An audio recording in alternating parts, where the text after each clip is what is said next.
I wish I had time to go through a history of how wargaming itself developed. I don't, but suffice it to say for now that wargaming, which developed beginning in the 1770s, 80s, and 90s, was an outgrowth of chess.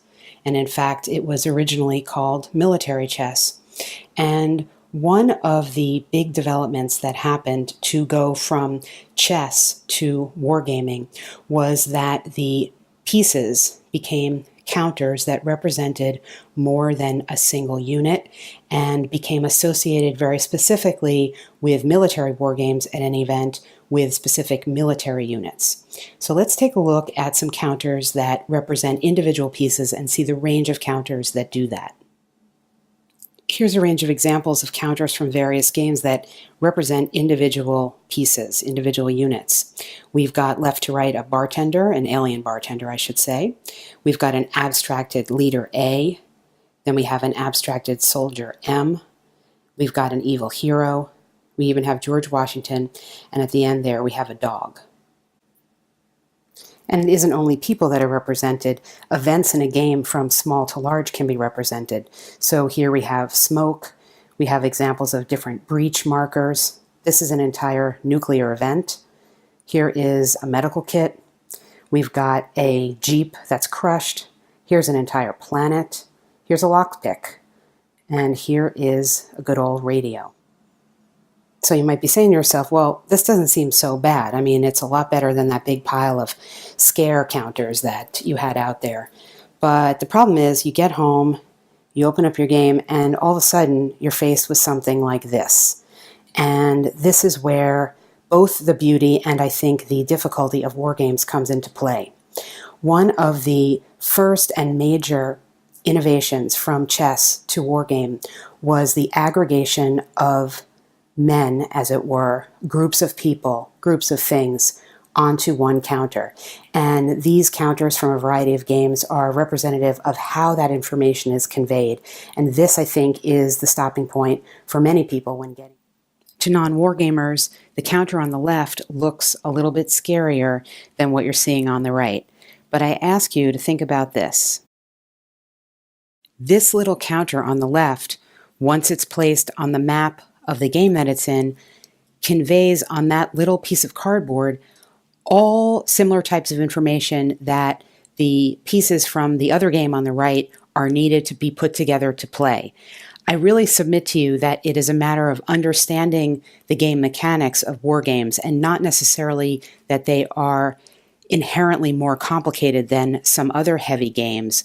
That is what is the hurdle that has to be overcome.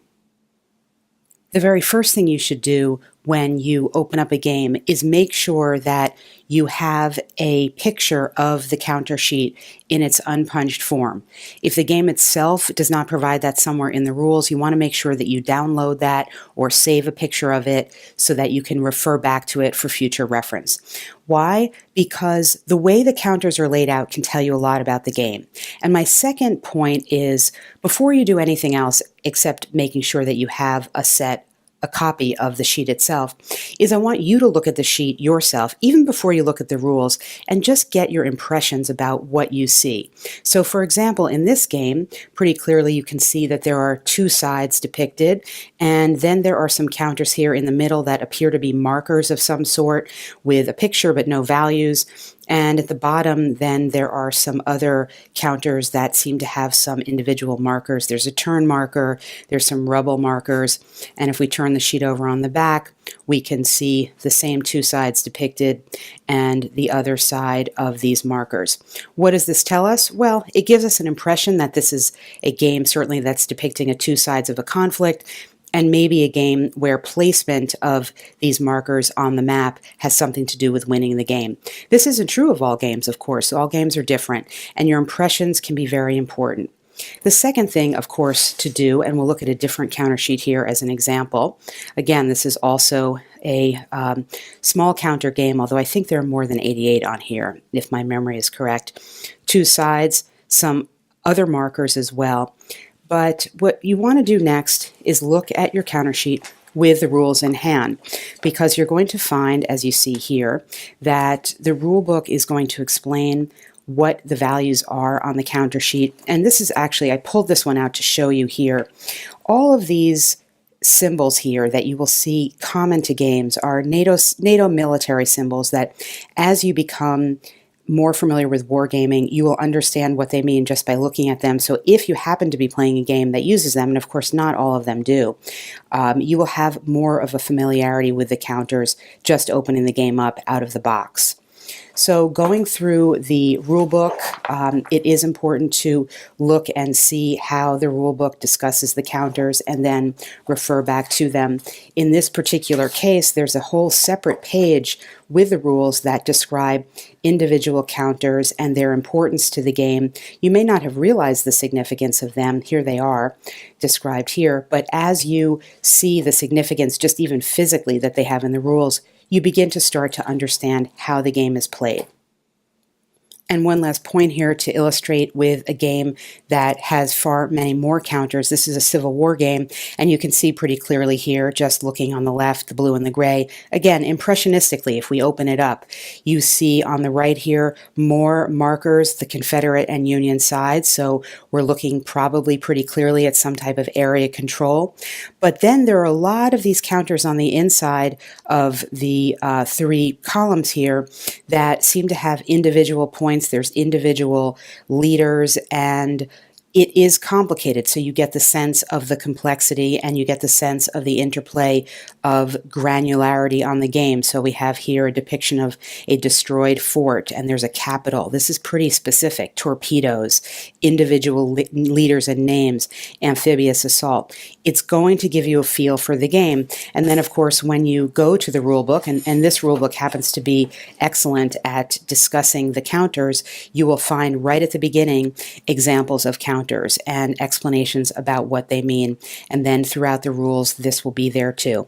But I can't stress enough the importance to look at all of this with the counter sheet in total in hand before you break it up. Back in the day, every game came with a counter sheet, a counter tray enclosed, and it even had a nice little spot for the die or the dice. These are two trays from games from the 80s. This is less common now, unfortunately. I think this money-saving device on the part of game publishers is a shame. The trays that I've been showing you for the more modern games, this is a tray, a storage tray I have with counters from a bunch of different games, which looks a little scary. This is a storage tray that you can purchase to add to your game box, and they come in different sizes. I don't recommend doing that right now. You don't need to do that. You don't need to invest any more money. Leaving your pieces sorted in bags is totally fine. Sometimes you'll get baggies with the game. You can just use sandwich bags, as I do for some of them. But do sort them out, because what you don't want to have happen at the end of the day is this. This is just a total nightmare. And I put this together in the service of this video, but you really don't want to end up with this. It's going to inhibit your gameplay. Whoops. It's going to inhibit your gameplay. A video on counters would not be complete without at least a brief discussion of counter clipping. The counters that you see here are unclipped. These are sort of old school counters with semi-rough edges. They're really not too bad, but these little frays at the corners bother some people, and sometimes, frankly, if they don't come out cleanly, they can inhibit your picking up and moving the counters on the map. These counters have been clipped, meaning the edges have been rounded, and these two counters are from a much more modern game. They are punched out. They're bigger, first of all, as you can see, and they punch out very cleanly, so no need for clipping there. I think you do what you want. You do how you feel it works best for you, either aesthetically or practically. And certainly if you get into the hobby and really feel like you want to clip your corners, there are many tools that you can buy, and it's only almost a whole industry unto itself, how to clip corners and what to use to do it. But for right now, you don't have to worry about it. You just do what you feel comfortable with, and frankly, I will say that no counters were harmed in the making of this video, but my wargame psyche was definitely damaged. It hurts a gamer like me to mess up my games like this, and the video, I hope, emphasizes that you should never find yourself in this position. Next up in the series, we're going to talk about how these counters interact with the map, with the hexes, and how the hex and the counter together make the wargame.